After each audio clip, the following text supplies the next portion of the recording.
4월 28일 화요일 새벽을 주님 앞에 올려드리도록 하겠습니다. 하나님 말씀 받겠습니다. 이 복된 시간 우리에게 주시는 하나님 말씀은 신약성경 디모데전서 4장 6절에서 10절까지 말씀입니다. 신약성경 디모데전서 4장 6절에서 10절까지 말씀, 제가 가진 성경으로 신약 339면에 있습니다.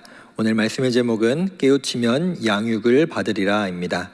함께 말씀 읽도록 하겠습니다. 내가 이것으로 형제를 깨우치면 그리스도 예수의 좋은 일꾼이 되어 믿음의 말씀과 내가 따르는 좋은 교훈으로 양육을 받으리라. 망령되고 허탄한 신화를 버리고 경건에 이르도록 내 자신을 연단하라. 육체의 연단은 약간의 유익이 있으나 경건은 범사에 유익하니 금생과 내생의 약속이 있느니라. 미쁘다 이 말이여, 모든 사람이 받을만 하도다. 이를 위하여 우리가 수고하고 힘쓰는 것은 우리 소망을 살아계신 하나님께 두미니 곧 모든 사람, 특히 믿는 자들의 구주시라. 아멘. 사랑합니다. 네, 이 시간 디모데전서 4장 6절에서 10절 말씀을 통해서 우리에게 주신 하나님 말씀을 또 함께 나누기를 원합니다. 이제 조금 있으면 5월이 되고, 이제 5월에는 특별히 행사들도 많고 또 가정의 달이라고 얘기하곤 합니다. 어린이날이 있고 또 어버이날이 있고 또 그 후에 스승의 날이 있습니다. 이 스승의 날에 대해서 제가 학창 시절만 해도 선생님들께 편지를 쓰기도 하고 또 선물도 드리고 했던 것으로 기억을 하는데, 요즘은 스승의 날에 아예 학교가 쉬기도 하고 뭔가 선물을 전달하기에도 여러 가지 제약들이 있는 스승의 날이 스승의 날답지 못한 지금의 학교의 모습들이라고 얘기를 들었습니다. 그런데 제가 나이를 먹으면 먹을수록 이런 생각을 하게 됩니다. 나에게 정말 진짜 선생님은 누구인가? 진짜 스승은 누구인가? 내가 정말 배울 만한 사람은 누구인가? 라는 생각을 하게 되면서 제 자신에 대해서 반문하게 됩니다. 나는 배울 만한 사람인가? 나는 누군가에게 정말로 참된 가르침을 주는 사람인가? 라는 생각을 하게 됩니다. 그런데 오늘 말씀에 보시면은 특별히 마태복음 23장 8절에서 예수님은 이런 말씀을 하십니다. 너희는 랍비라 칭함을 받지 말고 너희 선생은 오직 하나요 너희는 다 형제이다 라고 예수님께서 우리에게 말씀을 하십니다. 즉 이 말을 간단히 말씀드리면 우리는 누구에게 선생이 될 수가 없고 우리의 스승은 오직 한 분밖에 안 계신데 바로 오직 우리 하나님 예수 그리스도밖에 없다는 것이죠. 즉 내가 누군가에게 가르칠 수 있는 자격이 있지 않다는 겁니다. 우리가 스스로 서로에게 형제일 뿐이라는 것이죠. 오늘 본문 6절에 보시면은 이런 말씀이 있습니다.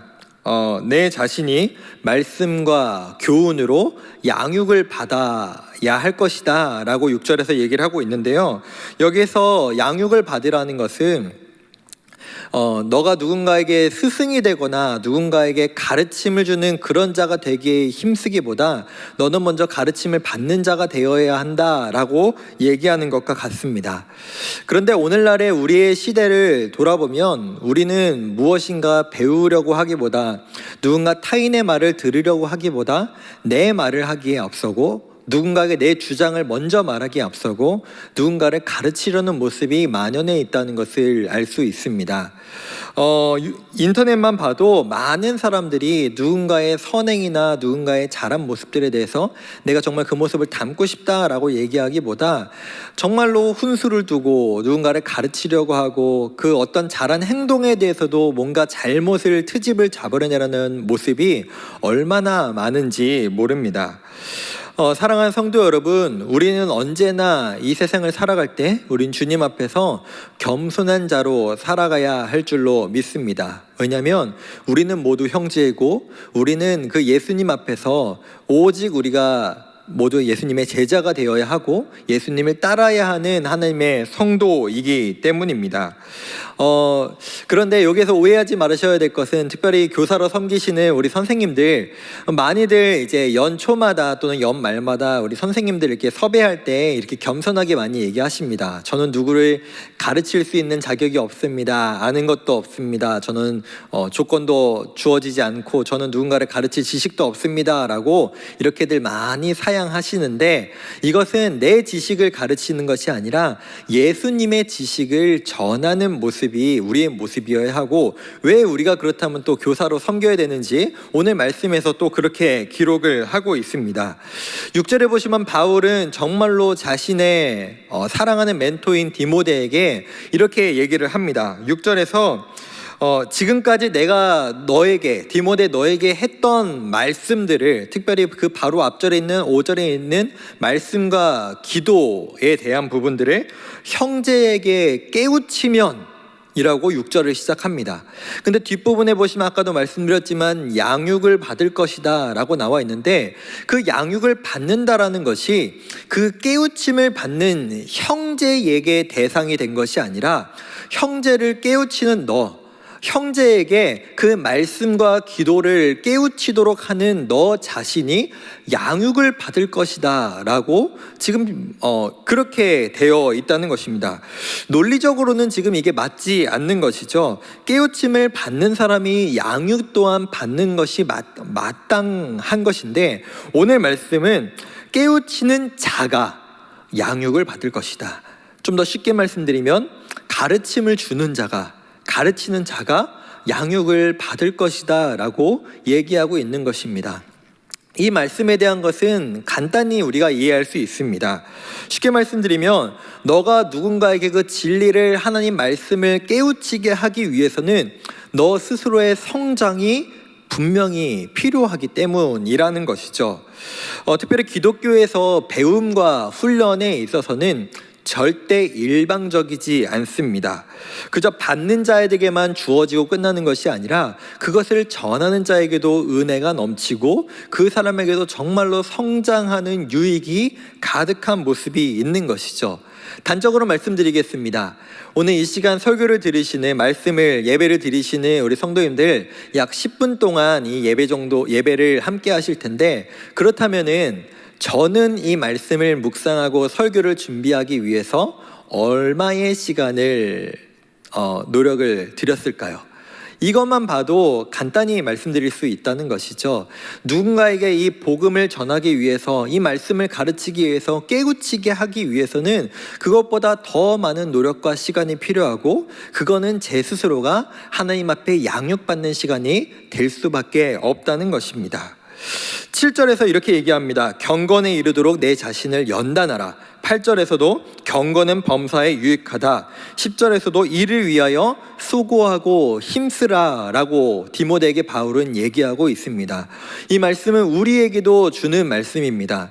우리가 정말로 참된 그리스도인으로서 바로 서기 위해서는 우리 자신이 정말로 훈련되어야 하고, 특별히 오늘 말씀에서 주장하고 있는 경건에 힘써야 한다는 것이죠. 진짜와 가짜는 정말로 금방 가려지게 되어 있습니다. 이 어떤 사람, 특별히 오늘은 어떤 스승이 어떤 제자에게 정말로 어떤 진리와 어떤 가르침을 전할 때 받는 사람들은 조금만 그 얘기를 듣고 있어도, 그 가르침을 받고 있어도 그것이 진짜인지 가짜인지 쉽게 판별할 수 있다는 것이죠. 그만큼 저를 포함한 누군가에게 가르치고 이 진리를 전하는 자들은 스스로 그만큼 경건에 힘써야 하고, 그만큼 하나님의 말씀으로 더욱더 묵상하고 기도해야 하는 모습들이 있어야 한다는 것입니다. 이 경건이라는 것은 그렇습니다. 저는 작년에 이제 헬스장을 끊어서 사실 제대로 하지 못했는데요. 정말 운동 열심히 하시는 우리 목사님들 얘기를 들어보면은 간단합니다. 그냥 운동은 정말로 정직하다는 것이죠. 그냥 하루 몰아가지고 24시간 운동한다고 해서 이 사람 몸이 갑자기 좋아지지 않습니다. 오히려 병이 날 것이죠. 마찬가지입니다. 정말로 꾸준하게 운동하는 것, 그것이 이 사람의 몸을 건강하게 만들고 근육이 붙게 만듭니다. 하지만 반대로 이것을 몇 달만 하지 않아도 금방 몸이 처지고 근육이 풀려버리는 모습이 있는 것처럼 우리의 경건에 있어서도 마찬가지입니다. 우리가 1년에 갑자기 성경을 50독 한다고 해서 우리의 신앙의 수준이 갑자기 이렇게 올라가고, 그리고 또한 그것을 쭉 유지하기는 것은 쉽지 않고 불가능할 것입니다. 기도에 있어서도 우리가 뭐 24시간, 48시간 기도한다고 해서 그 후에 내가 기도하지 않는다면 그것은 정말로 우리에게 진짜 경건이라고 할 수 없다는 것이죠.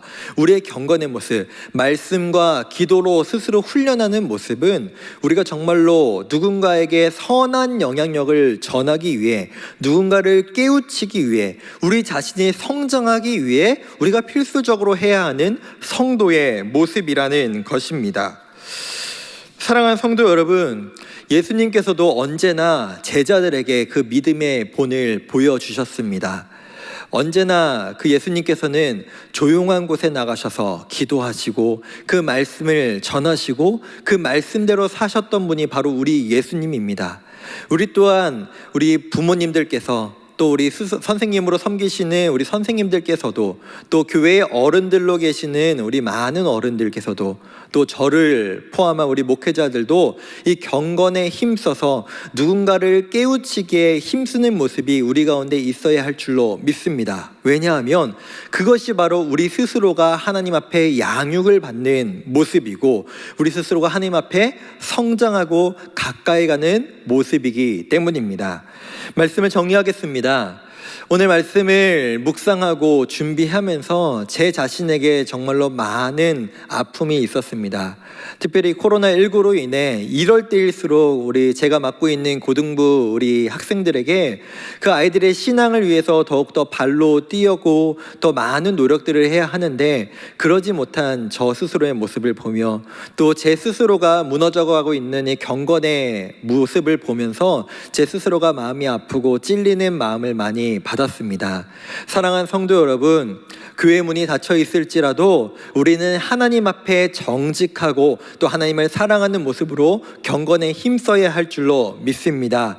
그 모습으로 나아갈 때 우리의 참된 스승이신 예수 그리스도로부터 정말로 진짜 양육을 받고 성장하며 예수님을 닮아가는 모습이 우리 가운데 있을 줄로 믿습니다. 아멘. 기도하겠습니다. 사랑해 주님 감사합니다. 오직 우리의 참된 스승 되셔서 우리에게 믿음의 본이 되신 주님, 우리 또한 그 예수님의 모습을 담기를 원합니다. 우리가 그저 나 하나만 잘 다스리고 끝나는 것이 아니라 그 모습을, 그 선한 영향력을 내 자녀들에게, 내가 맡고 있는 제자들에게, 또 많은 성도들에게 흘려보내기를 원합니다. 그로 인해 내가 더욱더 예수님을 닮아가고 또 세상 가운데 예수님이 알리고 싶으셨던, 예수님이 선포하고 싶으셨던 그 사랑과 은혜를 전하는 성도로서 살아가게 하여 주시옵소서. 우리가 정말로 그 형제들을, 자매들을 깨우침으로 말미암아 내가 양육받게 하시고 하나님의 사람으로 온전히 서는 우리 사랑하는 일상교회 모든 성도님들 되게 하여 주시옵소서. 예수님의 이름으로 기도합니다. 아멘.